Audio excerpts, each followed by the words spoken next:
It's what's happened with the globalised fashion supply chain and our reliance on the petrochemical industry, I would also say, which has led to exploitation of the planet and of people, because it's a race to the bottom. And the fashion industry, as with other industries like food, are culpable of this. So yeah, you're right. If the valuing is there, but then we've then got to educate customer about price point, because the price point is going in marketing. It's not necessarily going into people's pockets, because that's where the inflation comes. Harriet. And then once we've done that, we're going to go to questions, because I know we're running over.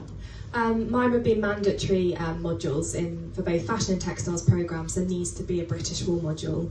That it's all tick boxes. It's like, you need to be more sustainable. Okay, well, how do I be more sustainable? I'm working with a yarn store that's predominantly synthetic and a bit of merino.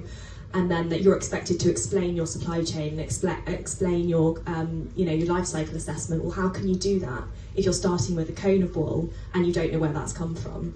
So mandatory courses and mandatory teaching. We're in 2025. It's not good enough. We need to be getting this into the education system, and then we're teaching a new sort of generation of designers to work with local wool. And I think that will be a game changer. Alex, you kind of hit on that as well in your earlier points, that where the thought leadership is and where the reality is. So I call it 20th century versus 21st century thinking. How do we bridge that gap, I guess, is the point. Yeah, I think what I would suggest is, and I'll go back to your meat, the meat, because I've got a son who works in meat procurement, and it is the most aggressive market I have ever seen. If we took some of that energy and put it into the wool side, I think that would be interesting, and use those luster wools, and sort of try and beat the merino at its own game. Just take how merino has been marketed and start to use that on those luster wools. I think that would be really interesting. And also, let's not forget that there is I can't remember how many, I apologise, because I know there's 50 odd Shetland breeds, let alone the native ones on top of that. But there's a lot of breeds of sheep with wool that could create amazing sustainable products that may not be for fashion, but they still have a value within a sustainable regenerative economy that we're trying to create. And so I think that for the British flock as a whole, I think there's a lot of opportunity there. But from a fashion perspective, let's play the merino its own game with our own luster wools. I don't disagree. It's a one-liner from you, I'm afraid, because we're running over, Zoe.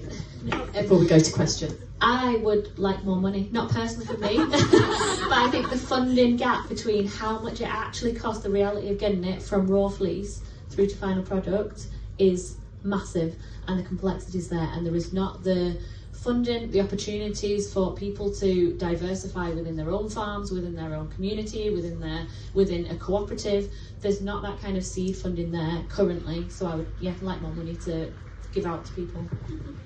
I mean, if I have read the industrial strategy, if you've read it, it's very AI focused. It's not very rural economy focused. I think there's a learning gap there. I complained so much on LinkedIn that the head of AHR sees us for a meeting, but yes, watch that space, because everybody else thought it was brilliant, and I'm personally not sure. Our lovely man over here has got the roving mic. Yes. Oh, we've got two at the front, but where are the women? I always like to see the women. Yeah, okay, we've got, sorry guys, there's two women over there, and then we'll come to the men up here. So yeah, sorry.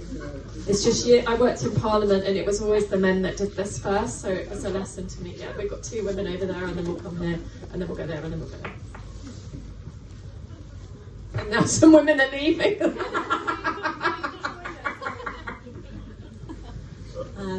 So I work for a butchery business. We have 8 shops in London. We have farmed rare breed sheep, but we've always been on the meat side. If we were interested in looking at closing the loop and promoting British wool, potentially even creating something, where should we start? Harriet. I think definitely to use our website, the Great British War Revival, is a fantastic tool. Definitely reach out to us and we'd be happy to support you in any sort of aspect that you're looking for specifically. But the Great British War Revival is a fantastic website. As we said, we've got loads of brands and businesses on our map and amazing connections that you can make in terms of building out the supply chain. Okay, then the next, I think that's covered that. So then the next question, which was, yes, there she is. Hello, thank you. First of all, I really applaud what you're doing. I think it's great. Being as where we are at Groundswell and talking about regenerative agriculture, what I haven't heard yet, and I'd like to hear some comments on about, well, what about the sheep before it gets to the stage of being sheared? So if there's any kind of certification process, would it be one that perhaps can reward farmers that are doing regenerative farming? So given the checkered impact that sheep have on the environment in terms of enclosure that sheep generated and the impact on the environment, is there a way that farmers who are doing things like silver pasture, holistic grazing, really looking after the soil, that could be part of this process rather than just sheep on their own? Over to you, Alex. Thank you. That's an interesting question, and I think we're at an interesting part in the policies at the minute. The new policies just come out with regards to the funding, and I think this is an opportunity where farmers can become creative. I wouldn't suggest that they need an extra payment or a different payment. I think there's opportunities to use the policies that are in place in England and Wales. Scotland also has policies now for sustainable practices. So what I would suggest is look at those and then see how you can adapt that to fit your model. But sheep or any form of animal, of ruminant that's going to be grazing would form part of that anyway. So yeah, just take advantage of what's written. Thank you. Right, then we've got the two gentlemen at the front, one of which I believe is John. And then I know we've got some two questions at the back. Thank you. As a user of wool, woolen clothing, I've got terrible trouble with the moth, and I think the mixture of artificial and wool, I don't think I get quite so much problem with that. But I'd love to hear what the state of the art is with the people trying to promote wool. What your thoughts are about moth? I mean, on moths, I can't speak for everyone else. I worked in the fashion industry for years and I got moths when I moved into a Georgian house, and I've never got rid of them. I've tried every single spray, every single natural thing. The cedar balls, they're sitting on it. The lavender, they're sitting on it. So I can't speak for the wool industry, but I think with moths, the freezing or the moth people, that's your, but I would say saying, oh, I'm going to have synthetic to get around the moths is maybe not, you're not speaking to the right, I don't know. Okay, yeah. Just on that, there is a room within Dumfries House which is part of the tour. It's also used for weddings. I hasten on, I'm not advertising the wedding promotion, but we do weddings there. Those tapestries are on walls that are clad in cedar.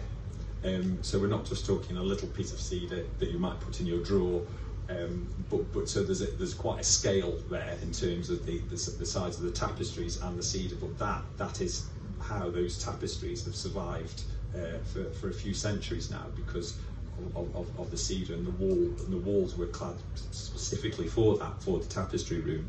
So yeah, I think please have wool, but please have the appropriate protection measures in place. John, it's your moment to shine. On that's why people had cedar wardrobes. My main complaint is about the fashion industry's false labelling.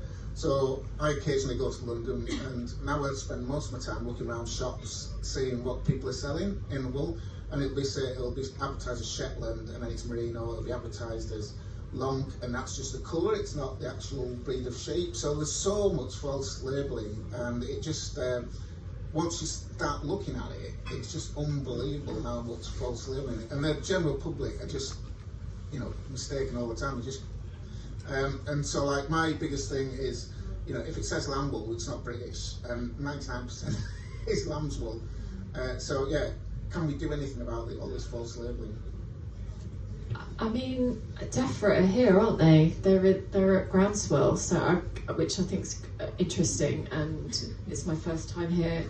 I sent Jeremy here last year when it was much sunnier. I do apologise about the weather, not that I'm in charge of that, but I think that DEFRA obviously are in charge. You know, there's some labelling opportunities now that we're outside of the EU. We apparently have autonomy on these kinds of things. I think that you're right, because when we started on the Great British War Revival, I saw something and it said it was spun in Yorkshire, but it was merino and it was in the local wool shop. So, you know, there's that piece that then you know, it's kind of wool washing, isn't it? Harriet, have you got any thoughts on that? Yeah, I mean, I think that brings me to one of the points that I raised earlier, is that so many designers will think that they're working with British wool, and I'll speak to them on the phone and I'll say, no, I'm already working with it. And I'll ask them, okay, specifically, which yarn are you working with? And then you look at it and yeah, it's merino. So I think the problem is it's so confusing, and it's confusing for the consumer, and everybody's tired of it, and they're like, okay, I'm trying my best with this slow fashion thing, what do I do? But, you know, you can only do so much. But I think absolutely, if there's more clarity in terms of what we're actually buying and where our wool is coming from, then that's definitely going to help in terms of clear traceability. I mean, the government did not commit to extended producer responsibility in the UK, and the EU is currently watering down its policy. So I would say it's a conversation that we could have en masse, maybe, with DEFRA. I can see this lady here with the Breton. And then there's a few people here. I'm a Tom, and I was just wondering, is the infrastructure in place to process the wool here? Because we kind of looked into it a little bit, and it seemed almost like you have to send it abroad to get it washed to come back to kind of. Was saying that the mills are closing and things like that, so it seems very limited. So if you do want to take your wool right through and make something of it, it's quite difficult. Absolutely, and I think it's understanding how to kind of get through that first door almost. So at scale, we have the only 2 scouring facilities at commercial scale left in Europe. So, and at capacity, they used to run kind of 2 runs 24 hours a day. They only run kind of 1 run now, 12 hours a day, and they still could get through the whole British clip in 3 months. So that's leaving 9 months. Capacity wise, so we bring in a lot of Norwegian wool, which is similar-ish to our more kind of hardier wools. There's a lot of washing goes on and then absolutely goes out of the country. It's understanding at different scales what fits the amount that you want to process. So absolutely those commercial scales work in tons, hundreds of tons, but you do have kind of smaller ones like the Natural Fibre Company, like Halifax Spinning Mill, etc., that can kind of start you on that journey if you want to be a little bit more experimental, you're not quite sure how much to go through. We have the wool tent over there that's got lots of information of different people working at different scales as well, so please do come and talk to us and we can point you in the right direction. And I met the guys from the Natural Fibre Company at an event at Downing Street, and the CEO said that, you know, he turned that business around in a few years because it was on the floor, and then they worked, you know, with a small amount of wool and a quick turnaround, so that they understood, because fashion works in a you know, I would argue it's a too quick cycle, but it is a cycle, and it's the way the business runs.